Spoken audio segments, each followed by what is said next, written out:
and welcome to another episode of Robbinsdale Revisited. In the 1950s, Robbinsdale becomes a fully developed suburb with plenty of people. So many new homes were built that the city council reapportioned the wards. The school district expands, and the baby boom filled 19 elementary schools, 2 junior highs, and 2 high schools. A new post office was dedicated in 1951, and the Terrace Theater opened in 1952. The old village hall was torn down in 1954. Now, Pete Ritchie, the president of the Robbinsdale Historical Society, will tell us more about the 1950s. Where do you want to start with the 1950s? Well, to tell you the truth, I almost always start with the Terrace Theater, but that's really not until 1951. The thing that's worth mentioning is so from 1940 to 1950, Robbinsdale's population increases 87.6%, which is just huge. This place really filled in. So by the time you get to 1950, we got 11,289 souls in the city of Robbinsdale. Here's Robbinsdale, nestled into the rolling hills north and west of Minneapolis. The city slept soundly through the first half of the 20th century. In the years that followed World War II, residents of the little bedroom community woke up to a building boom. During the 1940s and 50s, Robbinsdale added over 10,000 souls. Inside the city's 3 square miles, houses, schools, shopping centers just appeared overnight. Robbinsdale looked a lot like Riverdale at the dawn of the fabulous 50s. There were drive-ins, soda fountains, sock hops over at the high school. People still did their shopping downtown. Along West Broadway, you could find Julie's Menswear, Heckenmuller Meats, the Ben Franklin 5 and Dime, Eva's Clothing, 3 drugstores, a couple supermarkets, 2 lumber yards, and 3 hardware stores. And while Archie and Jughead looked over hot rods outside the Tower Garage, Betty and Veronica could catch a matinee movie at the Robin Theater or grab a cherry Coke at Mueller's Soda Fountain. Okay, so the decade of the 1950s is really busy, and there's tons of school activities. In 1950, Robbinsdale's high school, at the Robbinsdale High School, the 24-year-old second-year coach, Ed Kerman, took the basketball team to the Lake Conference District 18 Region 5 competitions. The Robins entered the state basketball tournament for the first time. The team lost to Duluth 42-40, but the town was thrilled, so all the businesses closed up and down West Broadway. Mueller's had a special thing for the team when they came back. As the losing team from the state championship, he opened up the soda fountain, and all the high school kids got to come in and have sodas and drinks for free. And we have these pictures of the team sitting there at the soda fountain, and they were treated like heroes. Here at the Robbinsdale Historical Society, we have the key to the city that was presented to the basketball team. This was the biggest thing that had ever happened. Robbinsdale heads to the state championships, and then they lose. We love a loser here in the city of Robbinsdale. And these guys, for years later, as they're establishing themselves in business, one of them had started a popcorn machine business, which just seems to be a theme in Robbinsdale. There was a guy who had a real estate business, a hauling business, and they would all kind of advertise themselves as members of that 1950s team that went to the state championship. It was a big deal. In downtown Robbinsdale, some construction's going on. We get a brand new bank building on the corner of 42nd and West Broadway. All over the city, not only do we have these neighborhoods filling in, but we have houses being built at a rate that is, 1,000 a month sometimes. There's just so much construction going on, and there's churches going up everywhere. So in addition to schools, a community that's this big is going to need a whole bunch of churches. So Elam Church builds a new church in the 1950s. Redeemer builds a new church that they actually end up tearing down in the 1960s, but on that spot on 42nd and Regent, Redeemer Lutheran Church builds a great big church. And just across the highway, 1,000 feet away, the Faith Lilac Way builds another Lutheran church. And we have dozens of churches. The Olivet Evangelical United Brethren Church goes up. The Congregational Church hasn't done it yet, but they're thinking about building a new church. Their church is still standing there on Bottineau Boulevard and 42nd. In addition to all the churches, the school board is looking at how many students they're going to have. And at Lee School, you've got 1,600 students. 1,400 PTA members, 37 teachers, and it's the largest school population Lee ever had. And then 1952, Adair School, just on the other side of Adair Avenue, and this was later called Fair School, opens up. So in 1951, 6 employees of the Robbinsdale Post, including H.O. Sonneson, purchased the Post Publishing Company. The others were Wayne Nelson, Harold Johnson, Leroy Westerlin. Sonneson, a beloved editor, lived in Robbinsdale and was very interested in all Robbinsdale doings. He worked up until the day he died, December 20th, 1969, at the age of 69, and he's listed in Who's Who in America, Volume 5, 1969 to 1973. The Sonnesons lived over on Orchard Avenue. So again, what I always come back to in the 1950s is it's the decade that the Terrace is built. And we'll talk a little bit about William and Sidney Volk's business. So these guys were Lithuanian immigrants, and they arrive in the Twin Cities in the early teens. By the 1920s, they've decided that they're going to go into the movie theater business. One of the first theaters they own is called the Falls Theater, and it's down there in South Minneapolis along Mayhaw Avenue. Then they take on the Camden Theater, which is up here in North Minneapolis, over in the Camden neighborhood, and not far from Robbinsdale. I think a lot of us remember going to the Camden Theater because it was a dollar theater when I was a kid.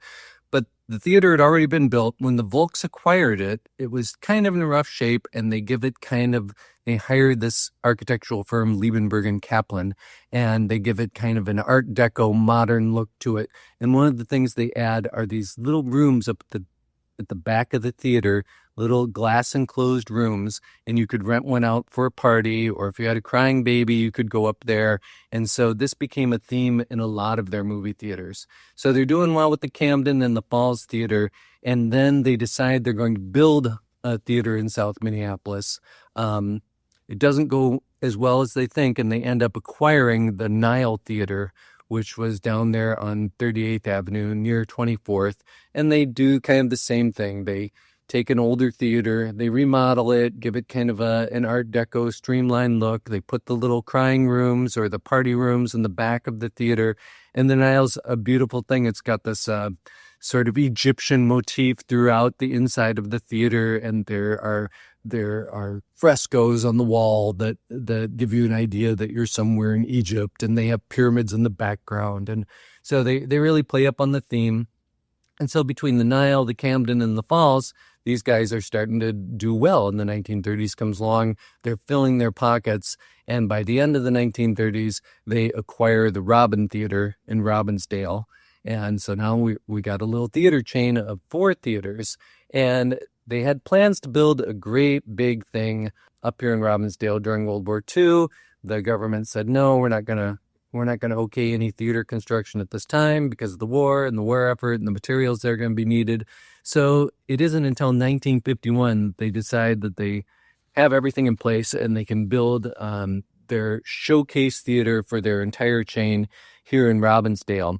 So once again, they tap this Liebenberg and Kaplan architectural firm. Now, these guys had done theaters all over the state, mostly Art Deco and streamlined modern.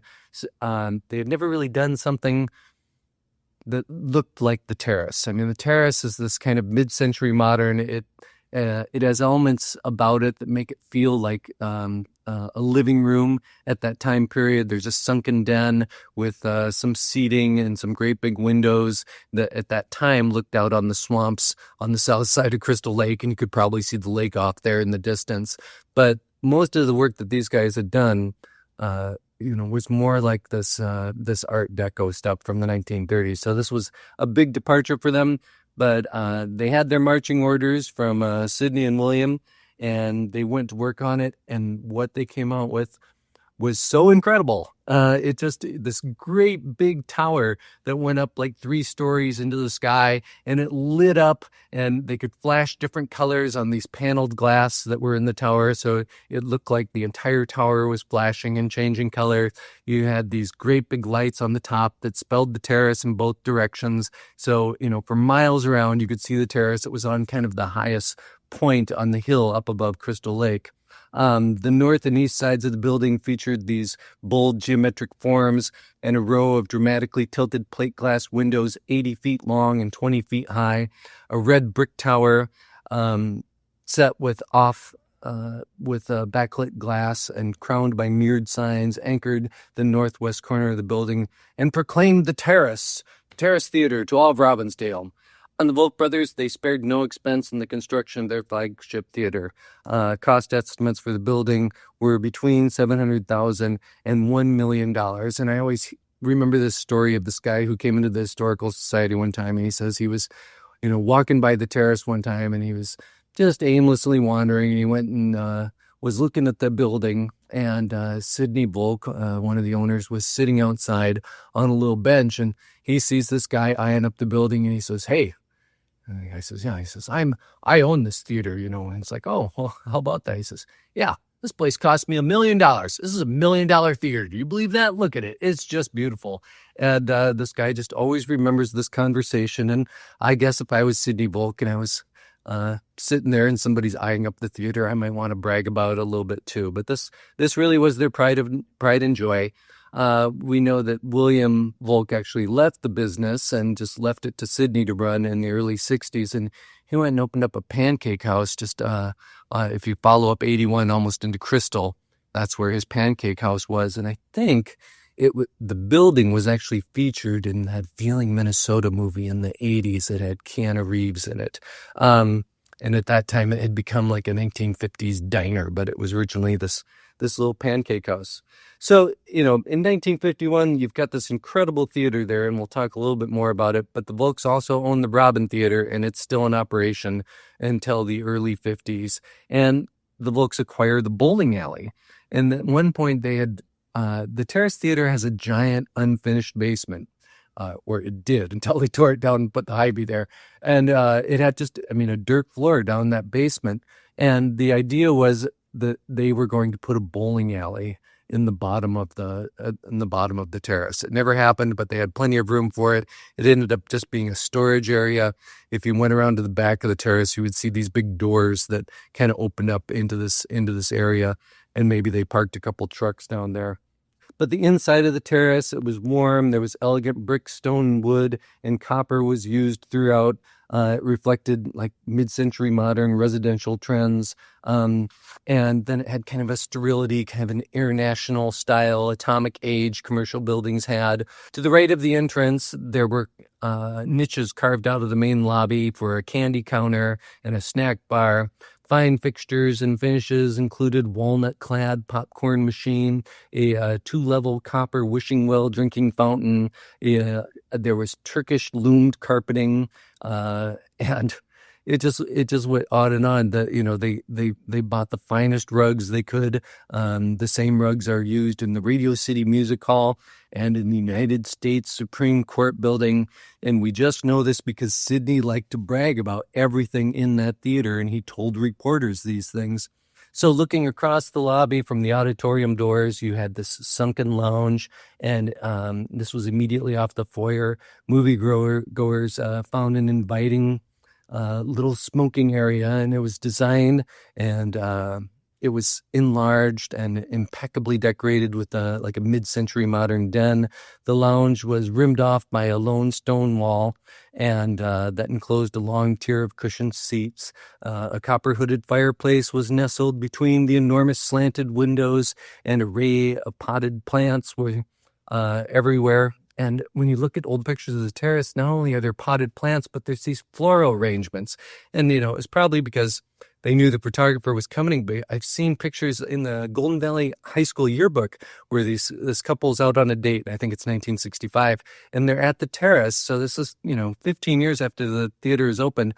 And there's just flowers everywhere. It looks like a funeral home, or there's just these arrangements, and they're up on pedestals or on these little stands. And I think they just love to have flowers all over the place. And they had some really cool lights too, right? Yep, lots of cool hanging lights. And then inside the auditorium, there was sort of this semicircular stage, and it was approached by carpeted steps and broken by these little square stone planters all along the perimeter. Of course, why would you have planters inside a dark theater? I'm guessing maybe some of these flowers were artificial, it's just hard to see. So the theater had 1,299 plush seats, and the reason was the Volk brothers were superstitious. If you had 1,300 seats, that was going to spell trouble. So we just couldn't have that many seats. And if you ever go into South Minneapolis at the Riverview Theater, the auditorium looks a lot like the terrace. These square panels all along the walls that are supposed to help with the acoustics. It's kind of like the Riverview Theater has 800 seats. So if you just imagine 500 more seats in that little theater. So this place was giant. There was a 26-foot screen. The restrooms at the terrace were gorgeously appointed with marble counters and inset lighting. And there was a built-in planter in the ladies' room. And there was a smoking lounge just outside the men's room. At a time when home air conditioning was still pretty much unaffordable, the terrace's cooling system just kept the place icy. So whenever you see old advertisements for movies in the summer, you'll have these icicles dripping on it, and they'll say, air conditioned. The other thing that old advertisements for the terrace always are advertising is free coffee. So when you come in, you get free coffee. And there was a hostess named Elaine Jensen who everybody remembers because she was the one that would hand you your free cup of coffee, and sometimes you would get a free donut too. And so when you came into the theater, there was this hostess that was going to greet you, and they really wanted to make this place seem like an event when you went out to eat. And when the terrace comes out, this is when television is first coming around, and the Volk brothers, rather than being nervous about television and it's going to put the movies, who's going to come to the movie theater, they're just like, you know what? People want to go out, and, nobody's going to be satisfied to just sit home and eat a TV dinner. But we're not afraid of television. In fact, we're going to put a television in the terrace. So the terrace had this television room that was still there when I was a kid. And, you just had a few seats and some more floral arrangements and all the pictures. And then there was this TV there. And so I'm guessing, if a game is on and you've maybe brought your wife to the movie theater and maybe you're a football fan, you run out to the lobby every once in a while and check the score on the TV. Or if you just want to watch a little TV before the movie starts, the Volks were like, we're not afraid of television. We're just going to embrace it. So come on in. The day before the terrace opens, there's sort of a little tragedy struck, and it's in all the newspapers. You see this picture of this black cloud of smoke as it's rising toward the sky, and it can be seen all over North Minneapolis. As it turns out, 10,000 gallons of fuel oil seeped out of that basement. Remember, we were talking about the basement not having just a dirt floor because they didn't quite finish that.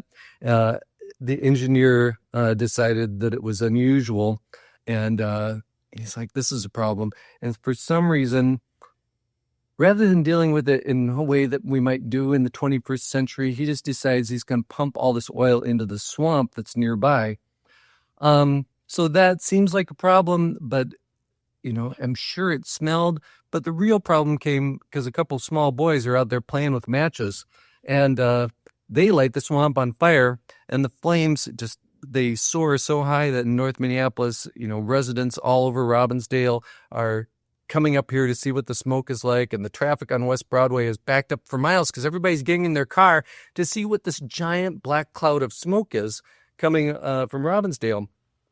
Not an auspicious beginning, but nothing burned down other than the swamp. They took forever to build the new Hy-Vee grocery store, and I know they were doing all sorts of environmental cleanup there for a variety of reasons. There may have been some asbestos in the terrace, although the city spent a lot of money during the 80s or the 90s, I guess. At some point, I can't remember when, the city decided they were going to clean out the asbestos in the theater before it was decided that it was going to be torn down. So a lot of environmental cleanup happened where Hy-Vee was going on. I can't help but wonder if some of that environmental cleanup wasn't related to the 10,000 gallon oil spill, or maybe it all just burned up. That being said, everything, went off without a hitch, and the terrace managed to open up. Father's Little Dividend was the first movie, and it was a big event. They brought out the mayor. They brought out Cedric Adams from WCCO, who was our big local media personality. Business Week offered kind of a skeptical view of the terrace. They said that last May, 2 Minneapolis movie theater owners pulled a stunt that made every other exhibitor in the area decide they had blown their lids sky high. In nearby Robbinsdale, Minnesota, William and Sidney Volk opened a movie theater that had cost them $1 million to build.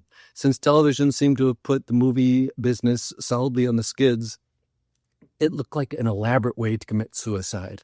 So nobody thought this was a great idea when they opened this movie theater. And what made it a little bit of a dent in their business to begin with is the Volks thought, we spent all this money on this movie theater. We're showing first-run movies. Well, at that time, all the first-run movies were being shown downtown, and the downtown theater owners had made deals with the Hollywood studios that you will bring the first-run movies to downtown, then the little theaters out in the neighborhoods and out in the suburbs. And the Volks are like, we're not a little theater. This is like the biggest theater in the state. It wasn't, but it was a good-sized one. So they dragged that back and forth to court for a while. They did have to put up with just having second-run movie theaters initially, and then they got the first-run movies. In the meantime, they brought in some entertainment. They would bring in an opera singer and put her out on the stage. Did you go to the theater a lot when you were a kid? I was there all the time. Yeah. Yeah. Well, the other thing that I loved about the Terrace is it really was someplace you could take somebody to impress them. And one of my favorite memories of the Terrace is some neighbors down the block had a Spanish foreign exchange student. And most of the time she was being entertained. This family had 2 daughters, and they were thick as thieves, and the daughters were both learning Spanish. And so they were all really good friends. And most of the time she was pretty entertained. But for some reason, the 2 daughters had to go somewhere, left town for something, and she had a couple days where there was just nobody, and they just thought, well, Pete lives down the block, and he can take her out. And I was pretty excited because she was really nice looking. And I had been set up on this date that I would have never had the courage to ask her out. And so, well, what do we do? Well, we should go to the Terrace. It's 3 or 4 blocks away. We can walk down there. It'll be really fun. I didn't understand that she spoke far less English than I had imagined. I don't know.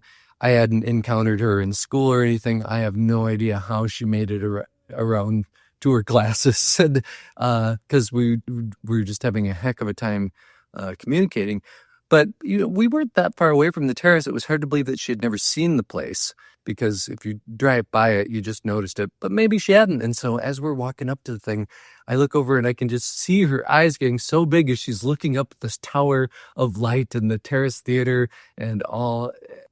And she just kept saying, it's big. It's so big. It's so big. And I thought, yeah, I suppose it is. Everything in America is big. But she was really impressed with that place. And so were most of the people that went into it. It was just, it was something you remember. So the other thing we should talk about in the 1950s, though, is shopping. This is downtown Robbinsdale is still a place where people are coming to shop. There's clothing stores and shoe stores and hardware stores. And at the beginning of the 1950s, again, this is, unless you're over in North Minneapolis, and as you go down West Broadway, of course, there's quite a bit of business. But coming north, there's not much until you get to Robbinsdale. And then in 1955, for years, they had talked about this swamp that sits between Crystal Lake and Twin Lake.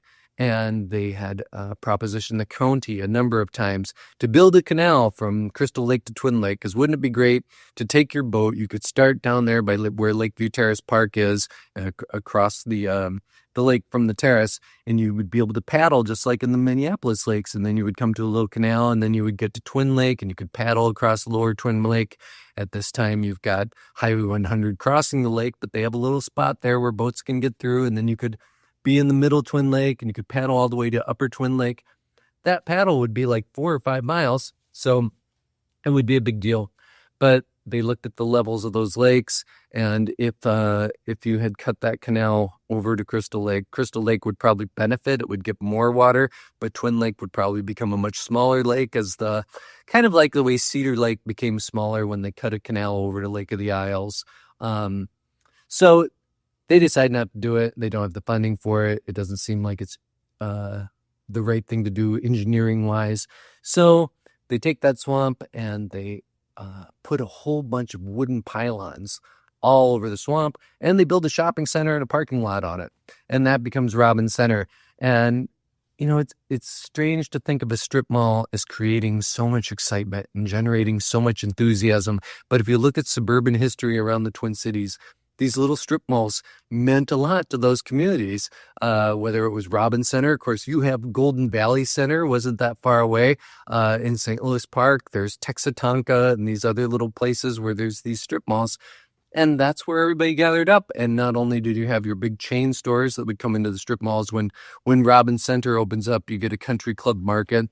The closest one before that was way down on West Broadway. There was a country club market. Of course, we had a Red Owl that was up there along the main drag in downtown, but now we got two big grocery stores. And when Robbins Center opens up, the first half of it, the Robbinsdale City Band comes out for a command performance. KSTP brings out this guy named Bill Ingram, and we've got some Merwin Drug has relocated to Robbins Center.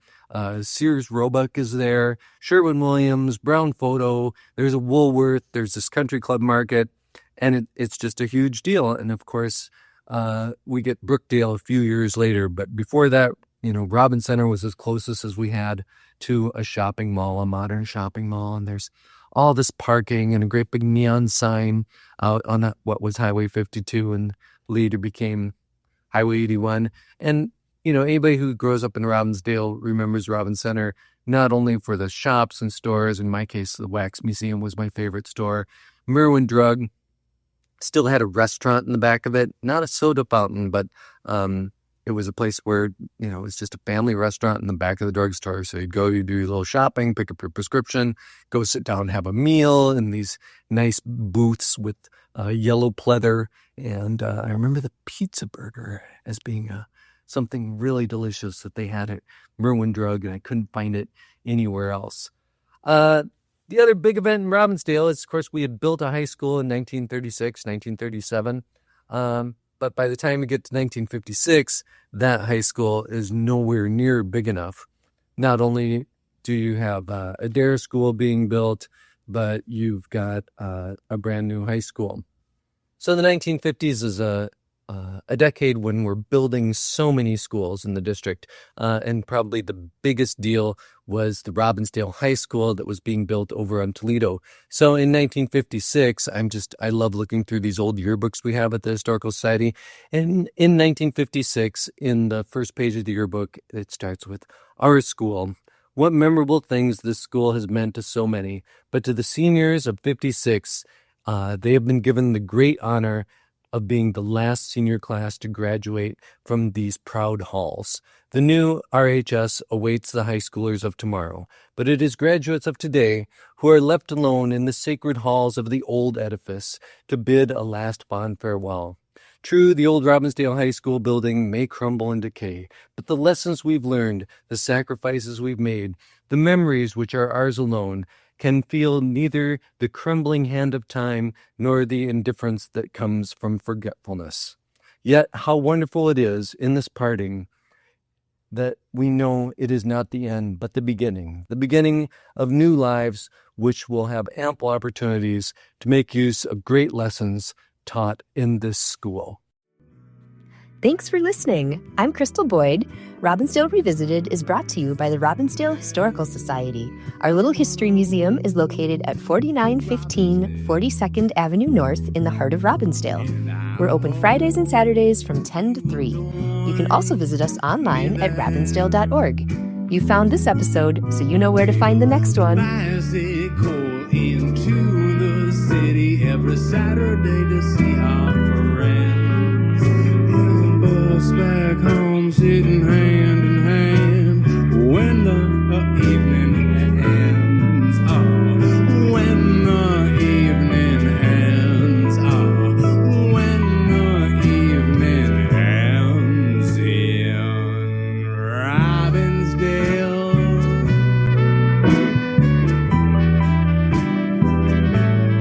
In Robbinsdale. Ooh.